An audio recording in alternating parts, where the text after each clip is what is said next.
Good. Turn off the music. It's fine if we go in a little later.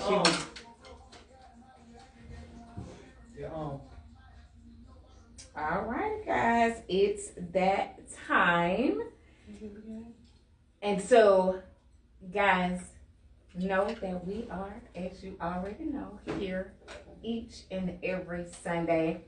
One, Facebook here. Hey guys. IG here. Hey guys.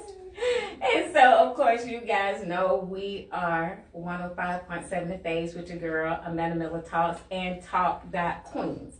So, ladies, because we are live on all of these platforms, when you're talking to Facebook and IG, it does not matter. Both of them sees you, and both of them acknowledges that you're here.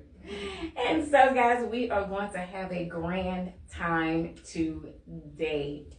And so, ladies, you guys have been doing this thing for a minute as far as your interviews. The Queenables has been out in the community doing their thing. And so, guys, you guys know how this goes. I mean, no prepping needed. You're pros by now, right? Absolutely. And so, we're ready. So, guys, y'all do the same. Definitely put your comments in the chat, as we always do. We are engineered each and every time we go live. And so if you have any questions for these ladies, make sure you're putting it in the chat. We will get those read. They will answer them for you, and we will go from there. We are going to have some others to join us through this session. And so just look out for those ladies that are going to join us. And we'll take a pause and make sure that they are able to get in and interact with you guys. But let's get started, okay? Y'all know I've been circulating this all week. So y'all should be ready to do this thing, right? Mm-hmm. Let's do it. I have today with me the Queenables, the reality show that's coming to you guys really, really soon. And so what I'm going to do is allow these ladies to introduce themselves. Ladies, when you do your introduction, just let them know what's your reality show name. Please advise these good people the time that you were away, what your sentence time looks like, and as well as, if you do not mind, and guys, this is going to be my disclaimer, anything these people decide they want to take the fifth on, they can. Please let them know your reality show name, what your charges were, and how long you were away, and also your release time. When did you come home? And if I need to run that back by, that's fine too. So we'll start with you. Okay. So I am Miko Terry, also known as Gypsy LaFleur, nevertheless, always the more. Some of you guys may know me from Ace of Spades Radio, but I am back now. And my original charge was financial identity fraud. I was in the real estate business from the time of 2004 to 2009. And when that proverbial real estate bubble burst, a lot of companies took a hit, the whole market took a dive. Things that were considered legal then became illegal literally overnight with Greenspan. And I found myself as the captain of my ship and the owner of my company at that particular time. I got hit with the charge of financial identity fraud. Basically, my investors or my partners who were in business with me did not want their credit to be impacted by the lines of credit and credit cards and things that we had that we were all using and privy to. So they filed a report or an affidavit with the Rockdale County Sheriff's Office just to protect themselves. They didn't even know to the extent of what they were doing. With that being said, being that there was more than one, the Rockdale County DA who was very motivated at the time. It was literally, it was a new, what do you call it, politics, what do you call it, political. Always political.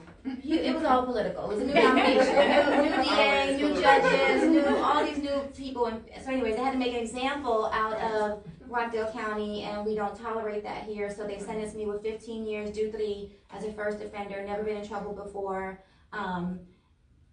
I didn't have any so-called victims. Like I said, Okay. my partners didn't want to see me prosecuted, but the DA picked up the case because there was more than one with that type of charge and that type of accusation. So Rockdale County prosecuted me. I was sentenced again to 15 years due 3, in which I did serve 33 months in the Lee Arundel State Prison here in Georgia. I did, first I did 9 months in the Rockdale County jails. I was awaiting sentencing. Then when I did get sentenced, I did go to Lee Arundel State Prison after diagnostics at Metro. I spent about a year on the compound there. Due to good behavior, the warden moved me to another smaller compound, in which after that I was moved to the transitional center, which is a TC center, or halfway in, halfway out. I was able to go to work every day, but I still had to turn myself into the prison every single night. And I did that for the remainder of my sentence, and then I paroled out 3 months before my max out date. And what was your date of release? My date of release, oh, I can't remember. No, that's It was okay. April something 2013. So 2013. You came home in 2013. Yep, Okay. I went away in Okay. 2009, and I came home in 2013. I did, yes. All right. Yes. Boss lady. Hi, I'm April Paulk, aka Boss Lady. I'm the executive director of the Queenables. I was charged back in 2017-18. I owned a personal care home, although I wasn't there at the time because I was the owner. I had to help show accountability and responsibility, and I was actually sentenced to 15 years, basically for public assistance fraud and neglect for each of my clients, and a misdemeanor, I guess it was obstruction of an investigation. I actually did 5 years. I did all my time in Pulaski State Prison. I was released March 3rd of last year, 2023. And so I'm here. All right. And Miss Yolanda. And my name is Yolanda Diamond, also known as Diamond. I was charged with 3 counts of felony murder. I was charged with 1 count of vehicular feticide due to a vehicle accident in which I was under duress to drive after being held captive for 3 or 4 days. Unfortunately, during the wreck in Clayton County, the entire family died. One of the young ladies were pregnant. I ended up serving life. I was sentenced to 3 life sentences plus nearly 100 years. Ran concurrent into 1 life sentence plus 20 years plus 5 years. So life plus 20 plus 5. I ended up serving 2 decades. Of course, I did time at every prison it was in Georgia. I ended up doing 1 year at the transitional center and then became free. I actually got out 10 years early. I fought. So they actually wanted me to do 30 years to the door. So I got out a little early. And when did you come home? November 2014. All right. So you ladies have all really been home for some time now. With that being stated, April, what inspired you to do this show? Well, the show actually came to me probably like the first year of my incarceration. And the vision came, but then I put it down and tried to focus on surviving prison, of course. And God just kept bringing it back to me. So I really got hard with it and started staying steadfast with focusing on it probably 2 years before I was released. So I just developed the blueprint of my entertainment company, AP Rose Entertainment. And then the show originally was going to be called Queenables. And it just came to me, although my professor, when I was in a class, he would always tell me that's not a word, but it actually, it means a lot. And so it's Queenable, we're able to do all things. That's right. So we're able to be crowned, and you know, our crown may tilt, but it will never fall. No matter what we've been through, what we're going through, we're gonna get back up, and that crown's still gonna be hanging on up there. Never get down. So I just, you know, I focus on that because people need to be aware. I had never been in trouble before outside of a speeding ticket. So to get in prison and see the culture shock of what really goes on in there, to see that, yes, it's some people that have definitely done some things to be in prison, but then it's some people that really haven't done the things that they were accused of. Some people have agreed to things just because they felt like it was better to get it over with. Some people don't have support. They don't have people fighting for them. Some of the things that I witnessed and some of the things that I went through being a mother, trying to help with homework on a 15-minute call, just trying to be there and keep myself strong so that I can get home to my kids. You know, seeing all these things, I'm like, okay, you can't make this up. So people need to know what we go through, you know, because it was really hard. You know, seeing, especially when you're not about that life. You know, you think you are until you go to prison, of course, and you see that it's really real. It's really real things going on in there. And so I wanted to bring awareness and, you know, and actually this is God's vision. I honestly knew nothing about entertainment world outside of what I've read, and it was something he wanted me to do. And he chose me to be the executor of it.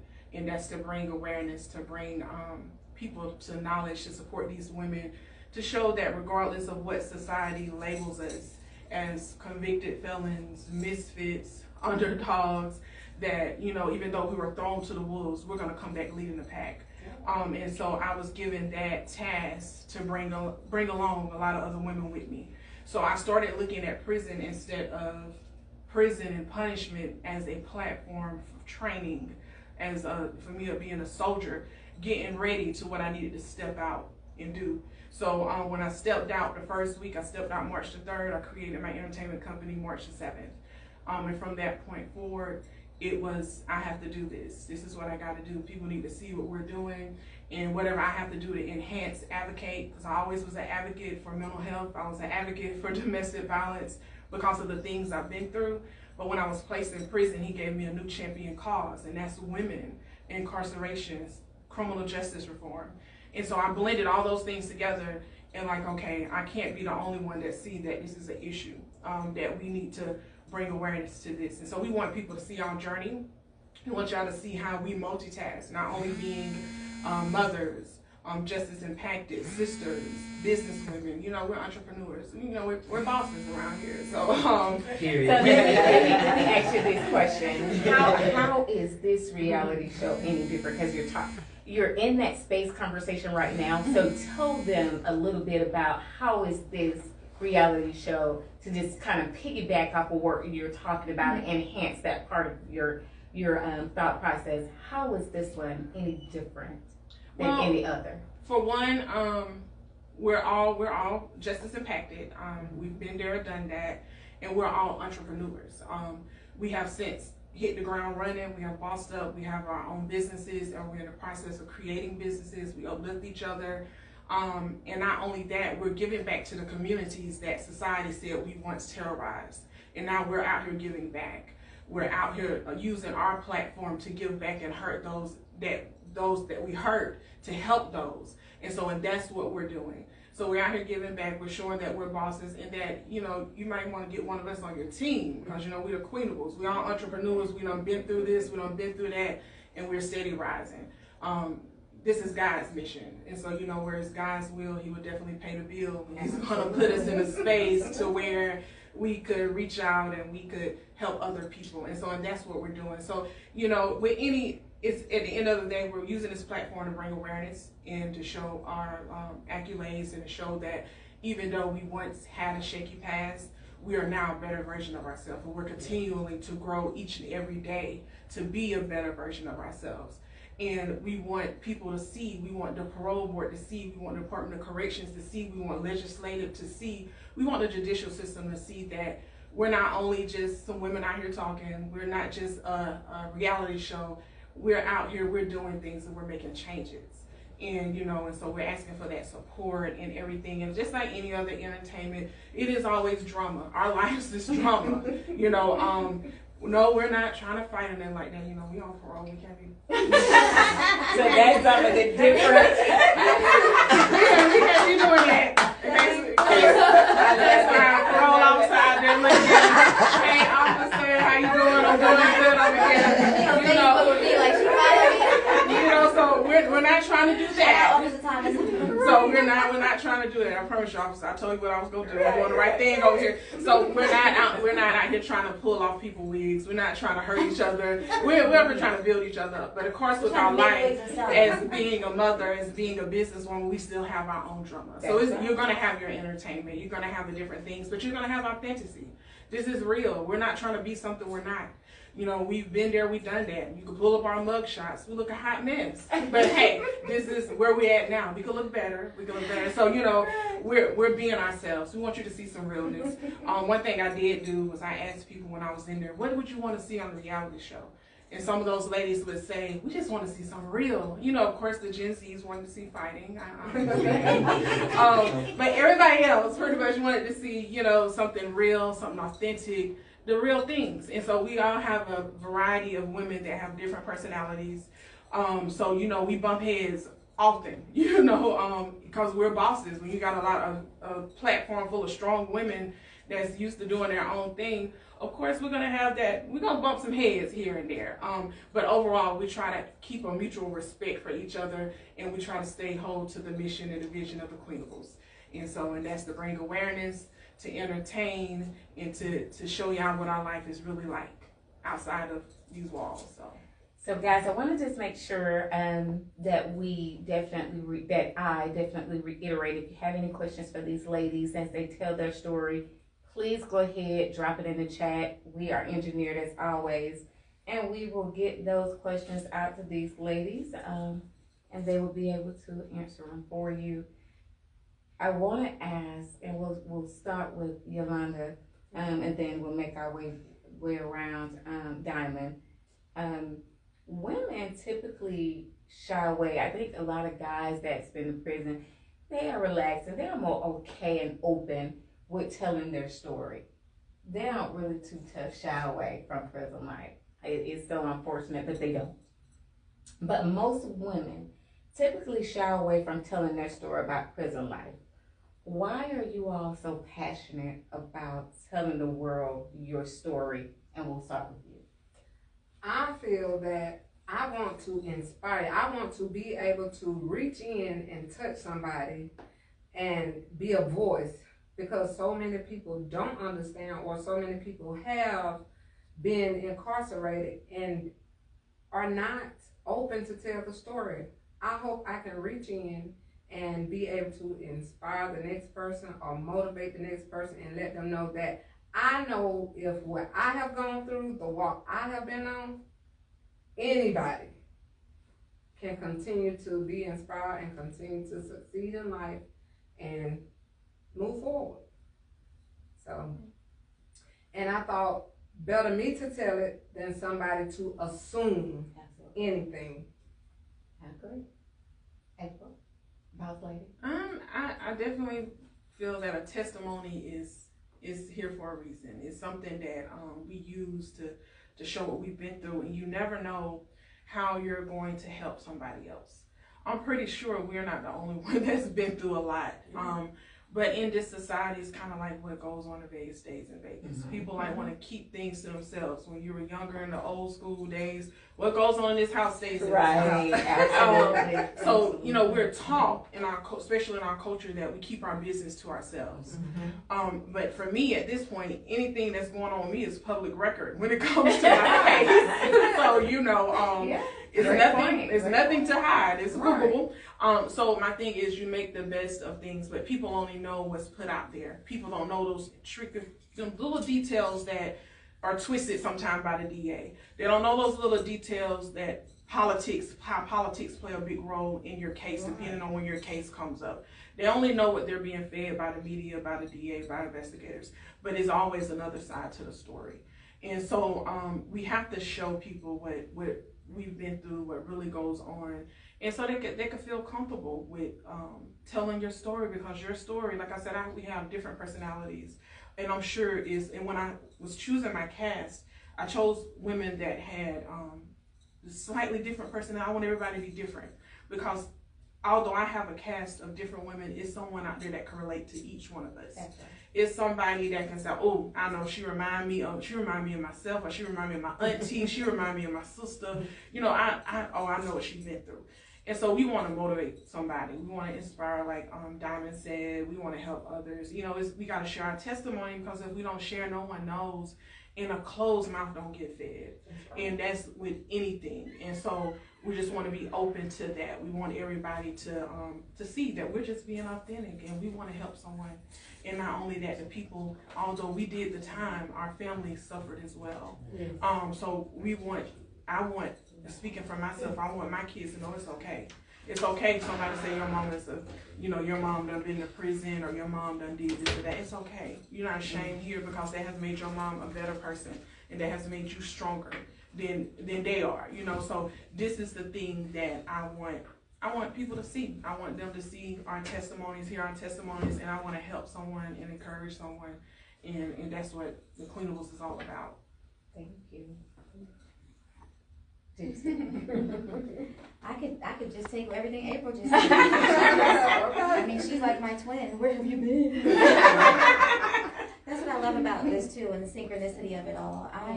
As you guys know, I'm very spiritual, so I do everything by spirit. So just on a spiritual level, for me, going through that, what I went through was all about transformation, and being that. Where I live in the spiritual realm, I see things and I process things differently. So that experience with prison really, I guess you could say, decompressed me from the matrix. And I was really able to see where I am in real time, and that this isn't me, and I just want someone else, as April just said, to know that this isn't you.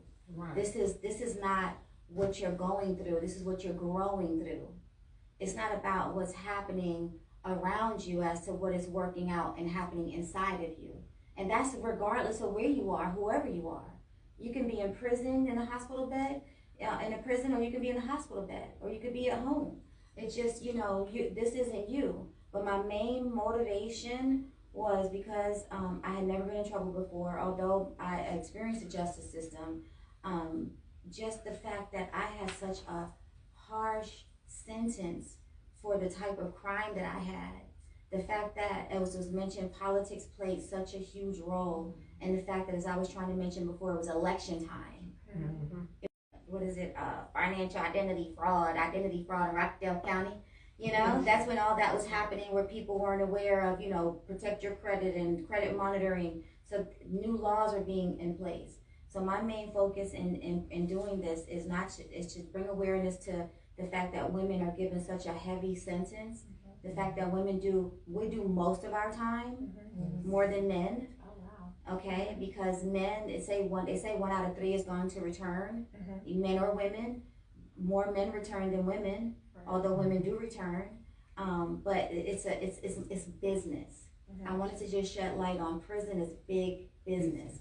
And it's big business, and it's sad because these are lives you're talking about. I'm a real person, I'm a real life. I wanted to bring the human experience to my GDC number. I wanted to bring the human experience to the fact that I am a mother, a young woman in this world, and I was just trying to do the next right thing, and I found myself in a position that was irreversible, and that happened very quickly. I want to bring awareness to the fact that 33 months that I spent in prison, I learned so much about myself and about other people. I also learned so much about addiction. As I told you before, my walk with addiction is why I sober over everything. I met so many women, who were incarcerated just to crimes that were attached to them trying to satisfy an addiction. So I had to grow through all of those things to start my book, to bring the awareness, to be in the business that I'm in. And my goal is to not only help someone else to transform their life and the alchemy of it all, but to let them know that this is not you, and that it's not the end of the world. I come from a family of very strong people, and my grandmother told me on her deathbed, no matter what it is in life, you must not give up and you must not give in. And that's what I wanted to show, that I championed that sentence.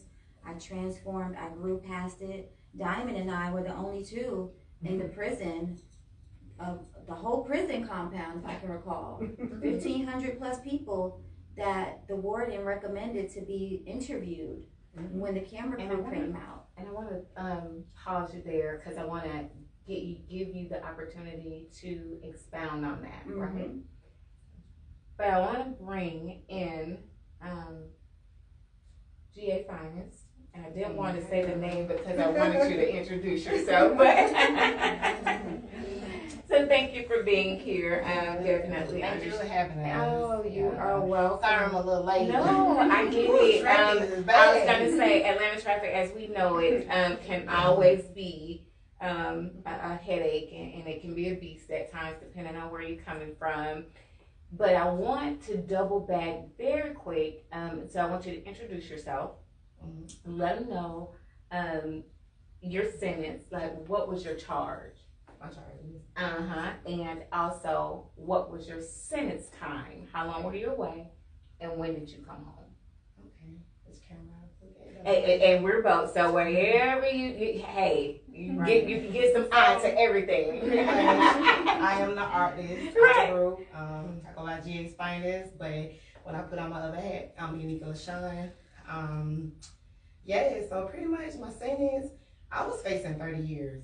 I have co-defendants, multiple parties. Girl, they was literally building a case against me. See, my lifestyle just been so much like so independent. I jumped off the porch early. I became a stripper at the age of 15. You know, legal in Georgia back in the day, you didn't have to have no permit. So I was dancing, getting money. Also, you know, I started working at a bank.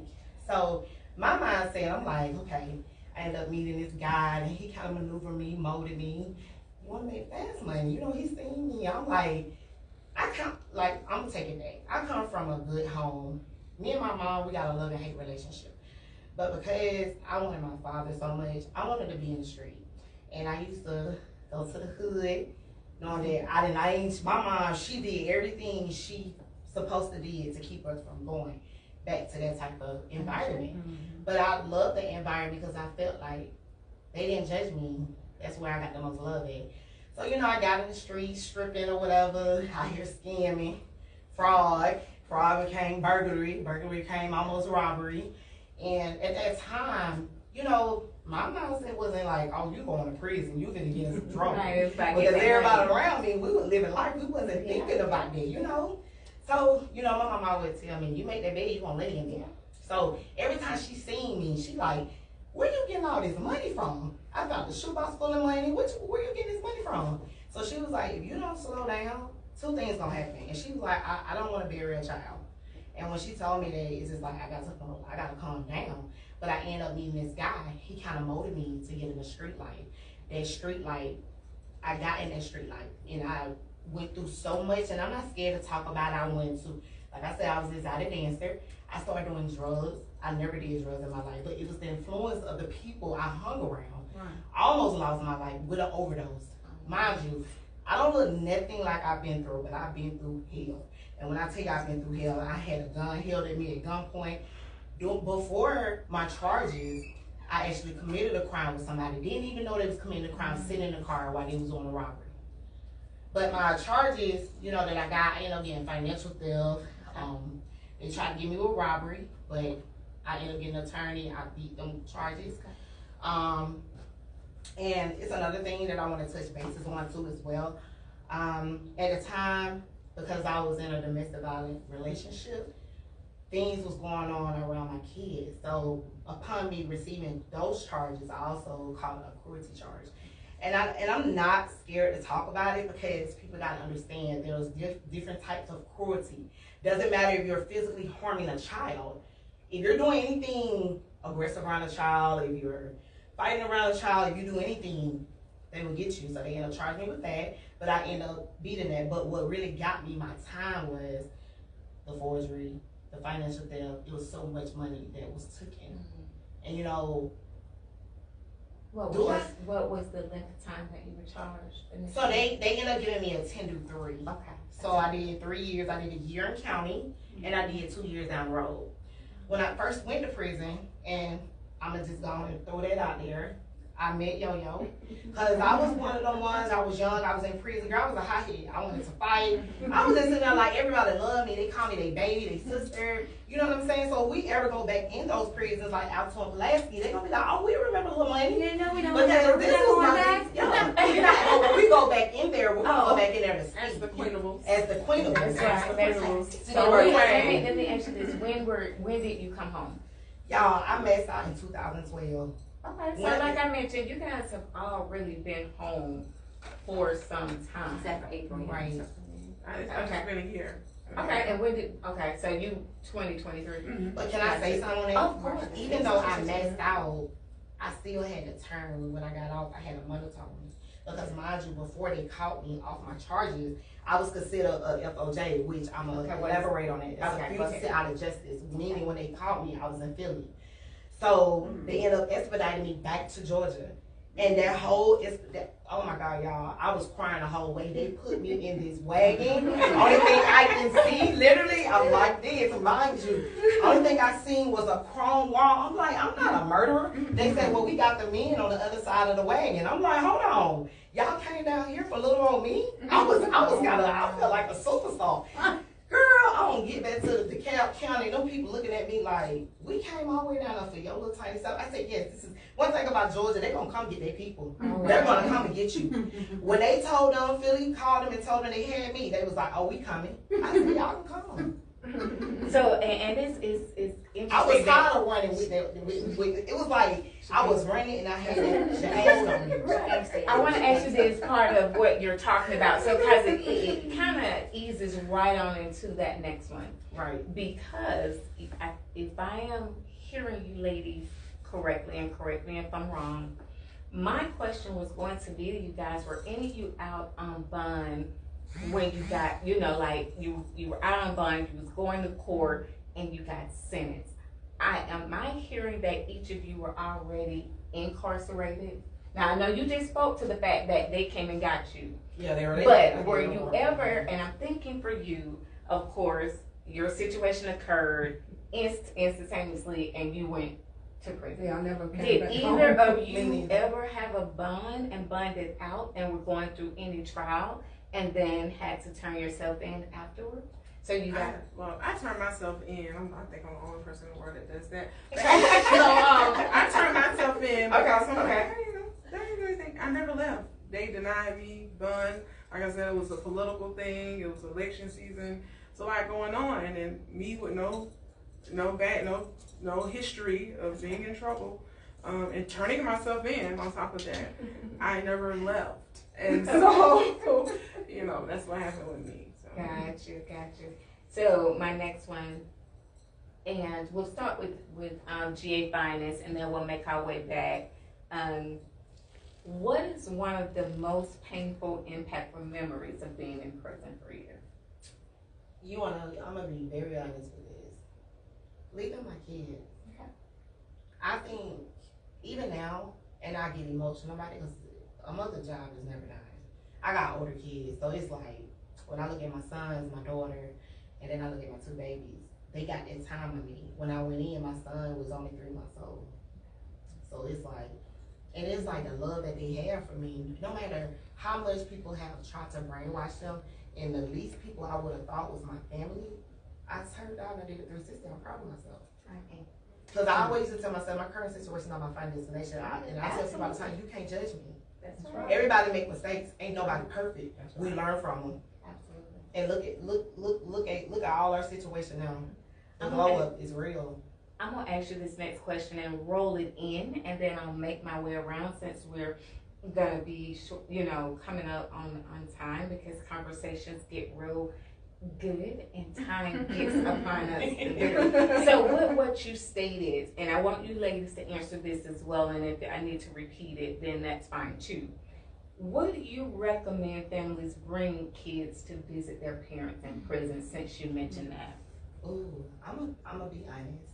At first, I did not want my kids to see me like that, but I think with me not seeing them with the visits, it really did something to me. I feel like parents should be allowed to see their kids, and that keeps us sane when we have to leave our kids and we go back to that reality. Like, this is our life right now. Like, I got people on the outside depending on me, so that motivates me to make me want better, to not come back to this situation. And I didn't look back. Girl, once I walked out of Pulaski, I never turned around. That lady told me one day, she said, "Oh, you'll be back." I said, "I won't." Turn into a pillow of salt if you look back. Absolutely. Girl, I didn't care what open that they gave me with 2 sides. Didn't let me out Right. I got on my Greyhound and I left. I never looked back. I learned from that. What about you? The most painful thing for me was leaving my children, of course. 2 sons. One was 3 months old, one was 3 years old. And the most devastating was losing both of my parents and not being able to attend their funerals. So I came out to grown men and no parents. My goodness. I'm sorry. Would you recommend families to bring their kids? Absolutely. Absolutely. And the reason why I asked you guys this question, because I know sometimes there's a conversation for some that feels like kids, although they love their parents love their kids, they think about the impact of what that looks like from the child. And that's why I asked you guys that question. And April, what about you? What is one of the most impactful memories, and do you recommend that families? Well, my thing, of course, was my kids. The only way I survived prison at all was just the thought of coming home to my children. So I was trying to hold on, keep my sanity, keep everything together, keep my head down and out the way so that I could get home to those children. I think one of the most devastating things was I lost a lot of people while I was incarcerated. And I didn't have the time of some of these, as Diamond did or anything like that. But it seemed like, because during my incarceration, COVID hit. And so every time I speak with my family, somebody's passed, somebody's did this, and I'm just like, and I know I probably couldn't change it if I was out there, it's nothing I could have done. But I'm a very family-oriented person. And so I love my family, regardless of what we go through, because that's how my mom had us. We were together. I'm the youngest of 10. And so I miss my family, and I missed us doing things. And so that was I would say, the devastating thing. I couldn't be there when my sister lost her husband. I was in county when that happened. Then I lost a lot of cousins, a lot of family members. And so I would pray every day that I could get home to my kids and to my dad. And I made it home to my dad. I made it home, came home March. My dad passed April 28th. And so it's like, I wanted to get home. And so that was my thing. And when it comes to kids, of course, tomorrow is definitely not promised. And my family has experienced a lot of tragedies with the loss of my sister, through domestic violence by the hands of my ex-husband and different things like that. And you assume that you're going to wake up to your normal routine. And sometimes it doesn't happen that way. And with my children, I wanted them to see me, and that helped a lot. But my sister made it happen to where I could at least talk to them all the time. She made sure I had money on the phone, I could have conversations with them. And so that was a good thing. And with them coming to see me, although it's a different environment, it's just, I want them to be aware of what goes on in life. I don't want them to be shut out to what really happens. I want them to see that this is real and, on different levels. So yes, I definitely feel like kids should see their parents. They should see the environment, and it helps in so many ways as far as keeping them from it, or just, having memories, because you never know when something happens and you won't have those memories. And so most definitely, yes. Gypsy, what about you? I was indifferent about that at first. I felt, so many different feelings about that. I think that, everything is just about the way it's presented. I know for me with my children, they were all various different ages. So when they would come, it was, I would try to make it a planned, activity type thing. And that was something they look forward to. We would do crossword, I made up crossword puzzles, and, we did art, and, just different things, story time, and just try to make it something positive, because at the end of the day, when they still have to go home and lay in their beds at night, and I still have to go back to my cell and lay in my bed at night. And at first, the first few visits were just used to break me. I used to just scream and pull my hair out. But I think as long as it's positive, and as long as it's, their children are of an age that they can process and know what it is that they're seeing and dealing with But for me, most importantly, especially having little boys and girls, I was always told that, you know, a wise person learns from their mistakes, but the wisest of them all learns from the mistakes of others. So if anything, if that is what children can get out of it, then I think it's definitely a good thing. Understood.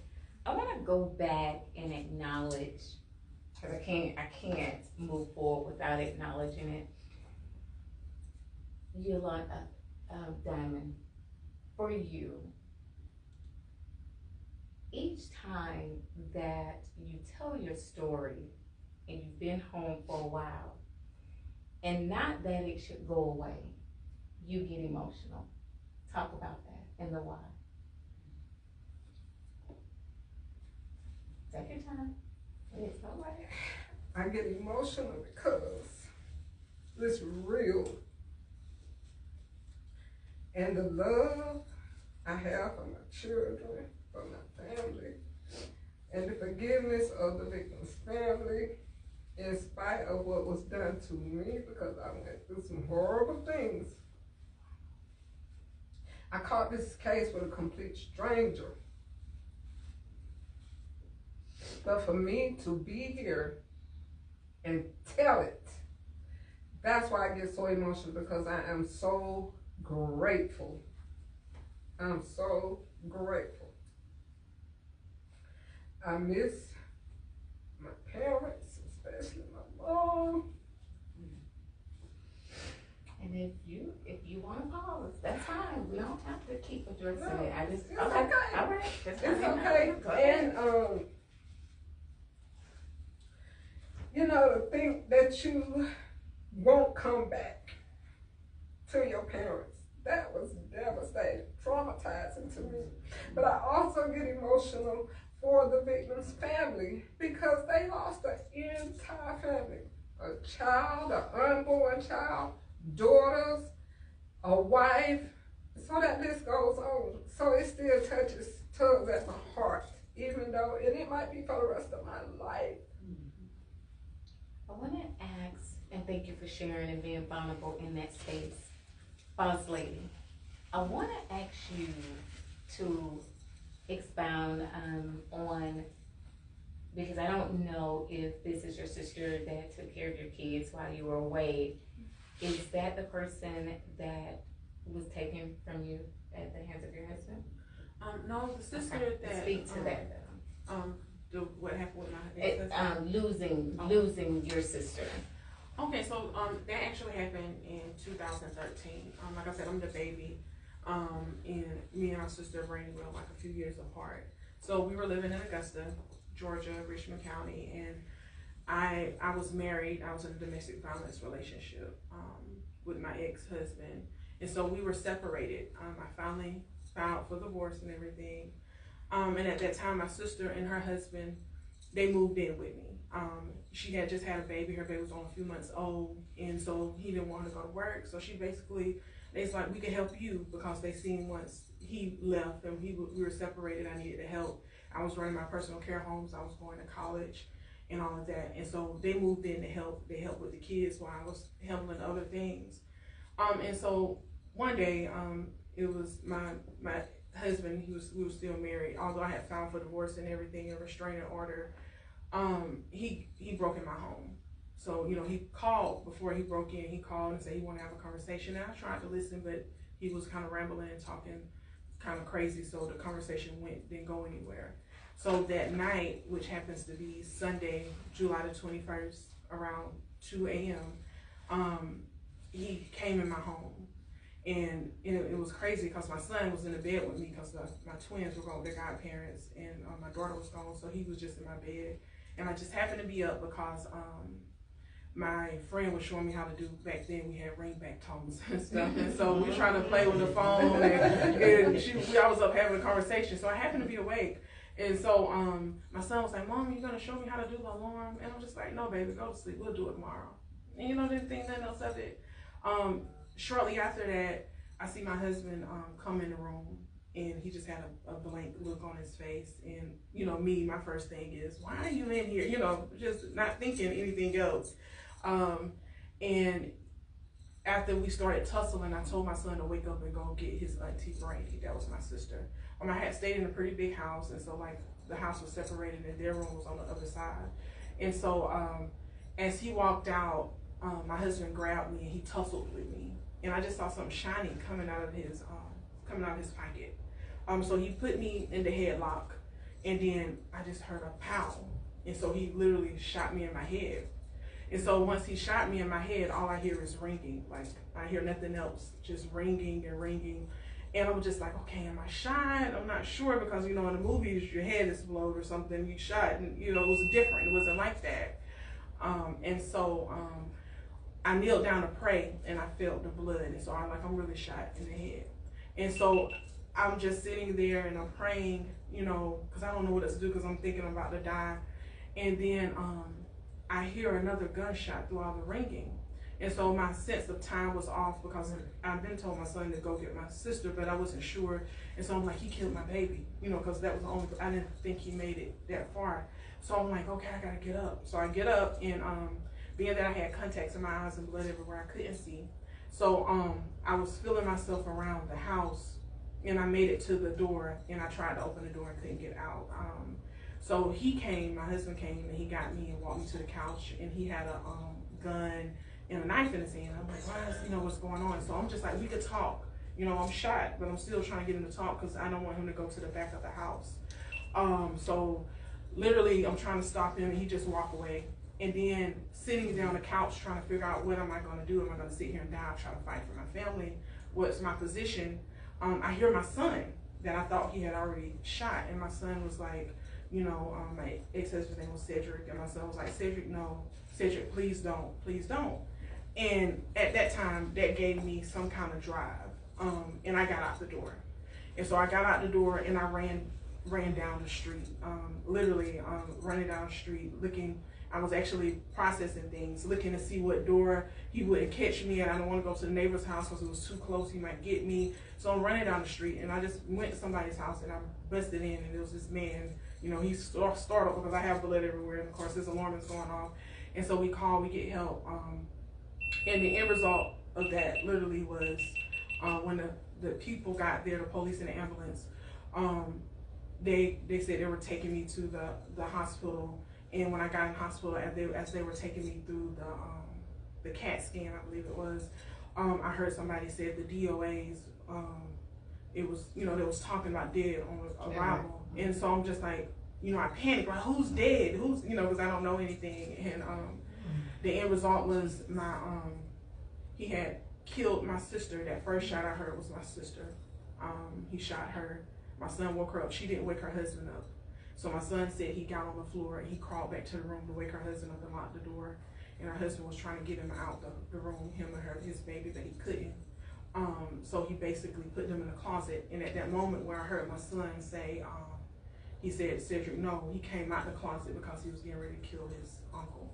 And so he ended up, the end result was he shot my sister, killed her, and he killed my brother-in-law. And then while I was down there at the house, I told the police everything I knew about where his mom lived, his dad lived. And they ended up going to Thompson, Georgia. Well, Warrenton, Georgia is outside of Thompson. And the police were already there, and then he took his own life. Let me ask you this to that point, because I want to kind of say in your words, you don't look like what you've been through. Now, was this before or after you came home? This was before. This was before you left. This happened in 2013. 2013. Yeah. And thank you for sharing that, because these are stories, and these things are real. And you guys have some stories to really, really tell, and this is reality, and it's your reality, and you have to make sure that people hear your story and be able to understand the road you're traveling, your journey. Right. I want to go and ask, and we'll probably go a little over time, but we'll try to condense and stay within it. You all do a lot for the community. Is this, for any of you, is community work part of your probation or parole stipulation, or is it all goodwill? And Gypsy, I'll start with you. all of mine is goodwill. I don't have any community service to satisfy with my probation or my sentence. All of this is straight just from the heart. I've always been a servant. I've always been a servant to my grandmother. They used to call her Miss Hospitality, Sister Hospitality. I took on the same thing. So I love being a resource. I love being a connector. Like I said, I just love being a positive, motivating force to anything that I could have that could help them improve their life. I'm here for it. Talk about what you have coming up recently. Okay, so recently coming up, we have a conference that I was asked to be a part of, and I want to just shout out to Dr. Teresa Vance with Whoa Sister Pause Movement, and so she has a 2-day conference coming up this weekend in Atlanta at the Studio House on Friday, September 20th and September 21st. And she asked me to come and basically share my testimony and everything that I have going on Saturday at 3 o'clock, the Studio House in Atlanta. It is a physical in-person conference from 10 a.m. until 5 p.m. I will be the moderator or media host on that Friday, September 20th at the Studio House. And basically it's a panel of really of women, strong, successful women who are all about inspiring, connecting, and building up, doing this for the kingdom, for God's kingdom. We're all women who have a relationship with God. We operate from the fruitages of the Spirit, the Holy Spirit. And I just want to speak to the reason why Dr. Vance added me on at the tail end. This conference was already put together. And when we met, we were doing something, and she said, I wish you could have been one of my speakers. And I was like, oh man, she said, but it's already put together. 2 days later, she contacted me and said, well, somebody canceled, so you're the next speaker.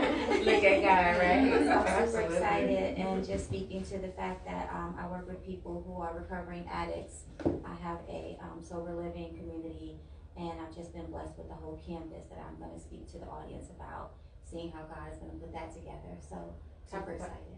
Talk about your vendors. So far we have a plethora of vendors. Each of the speakers, we all have a table that we're allowed to set up. Right now we have several different vendors from just, Atlanta is just a melting pot of everything. So I'm super excited about that. But we also do have vendor space available. So not only are each of the speakers going to have vendor tables that's going to speak to everything that they have going on. I don't know who all of our vendors are personally. Like I said, I was added on late at the last minute. But I do know that we do have vendor tables available. And if you want to come out, I know it's last minute, but for those of you all who are booked and busy and stay ready, I have a vendor table that is available for both days, Friday the 20th and Saturday the 21st at the Whoa Sister Pause Conference at the Studio House. Contact me. You can reach me on Facebook, Gypsy LaFleur. That's JYPSI LaFleur, LAFLOR. Or you can reach me on Instagram, beauty.body.egypt, or you can just send me an email, beauty.body.egypt@gmail.com. Again, I just want to shout out again Dr. Teresa Vance. One of the speakers is Al Sharpton's niece, Nikki Sharpton. So we have a nice lineup of women. And then Dr. Vance is the director of Grateful Hearts. Grateful Hearts Ministries provides scholarships to the women who come to my sober living program. So I'm super excited, and I just cannot wait to be a part of it. And you are invited. Anybody else who's also my guest or invited, your admission is free. Absolutely, thank you. So do you need to step away? Okay, by all means. No worries, no worries. And boss lady for you. So your community, do you have any stipulations? No. Okay. No, everything Let's is talk about goodwill. Gotcha. And let's talk about what you have going on. Well, typically, we as the Queenables as a whole, we actually have a industry mixer that's coming up soon. It will be on the 22nd. That's for anybody out there in the industry and the entertainment, from makeup artists to film production investors, to producers, directors. We want to mingle and network, and so that's on the 22nd. You can actually reach out to me on social media. It's April Palk or AP Rose Entertainment. You can also look at, reach me on the Queenables, or you can reach out to any of my ladies. We're all on your social media platform. Outside of that mixer, we do, next month, we want to plan a very impactful domestic violence event.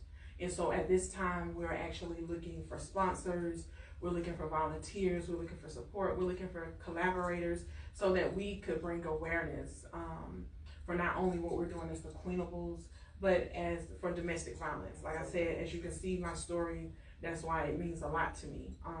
Because honestly, I feel as if, I was asked a question by a psychiatrist, like, well, basically, how are you getting through day to day after what happened to you? And my answer to him was, God did not save me just for me to lose my mind. And that's something I will always go with. I'm not a victim, I am a survivor. And so I want to save someone else's life. And that's how my advocacy began. My advocacy began for domestic violence when the things I've witnessed and what happened to me. My advocacy for mental health awareness when my ex-husband's family said that he suffered from these issues. So I wanted to know what it was that I missed. My advocacy for criminal justice reform was from the things that I've been through. Hence why our testimonies and our experiences are so powerful. And that's why we want to share, because that has developed me. It has developed these ladies into the people we are now, the people we are today. We want to bring y'all along with us. And like I said, we want to do it big. I know a lot of people tell me when it comes to domestic violence, they don't want to hear sad stories. That's why they shy away from it. But although you'll be hearing true stories, we want to bring some fun and excitement. We want to bring the other half of the stories. The fact that we're still here. The fact that our families are still here, and we're here to help other people that may not have the support. So like I said, you can reach out us to the Queenables. You can send any emails to thequeenables, TheQueenables @gmail.com. You can reach us on all social media platforms. We are looking for people to make this thing work. You're invited to come mingle with the Queenables at our industry mixer on the 22nd. And then, hey, anything that you feel like would be great for us that we could help, or if you want to collaborate with us in any way, please, by all means, you can reach out to us, or you can actually get with Amanda. Hey, we're here for it. We're here to help, and we're here to uplift. So we're with the movement. Thank you. And Diamond, on you? Oh no, it's all free will of the heart. Okay. It's all free will of the heart. I'm a compassionate, empathetic human being, and I just care about everybody in the whole wide world. If I could put on the cape and save everybody, I would. She really does. Tell them very quickly what you got going on as far as your community work as we try to wrap up. Just everything that we got moving forward with the Queenables I'm a strong part of that. How do they find you? On Facebook, Kayla Diamond, Instagram, yo_diamond72. Okay. One last thing, ladies, as we close out, and we'll make it very quick. Some fun and laughter before we go. Everything we know has been really serious. What is the first thing you did when you got released? Ate. Yeah, make some food. What did you have? What did you want to eat? My son's family actually came down the first week I was out. His mother before she died, and they brought food and they cooked fish and grits. Okay. Home cooked meal. Yes. So we ate good. April, about lady. So I literally, my friend and my daughter came and picked me up, and so we were on a road trip actually. So we came from Pulaski to my hometown of Douglas to pick something up for my brother. And so I'm from a country hometown in southeast Georgia, Coffee County. And so they have this restaurant called Carter's Fried Chicken, right? And so I just wanted some good fried chicken. So I not only got the Carter's Fried Chicken, but at that time, this pizza that I've been watching commercials while I was locked up this whole time, called the New Yorker, was at Pizza Hut, and they kept showing these commercials. So I'm like, I gotta get it. So as we're riding, I have a big pizza, I have a styrofoam plate with chicken, And then I wanted to stop and get some chips. I want to get some lottery tickets. I was like breaking up, right? So I was tasting and trying everything, and then I got sick. Oh my goodness. So, see, what about Did you? you say lottery tickets? That was Yeah, hey, I know that's Lottery right. tickets. That was a good one.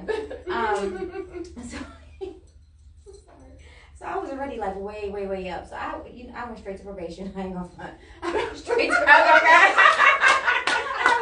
They was like, you got 3 days to report. My husband at the time was like, we're going straight to probation. Got you. We're gonna make sure you ain't coming back here. Anything that you were craving to eat or you wanted to do when you came home? Oh, I just wanted to just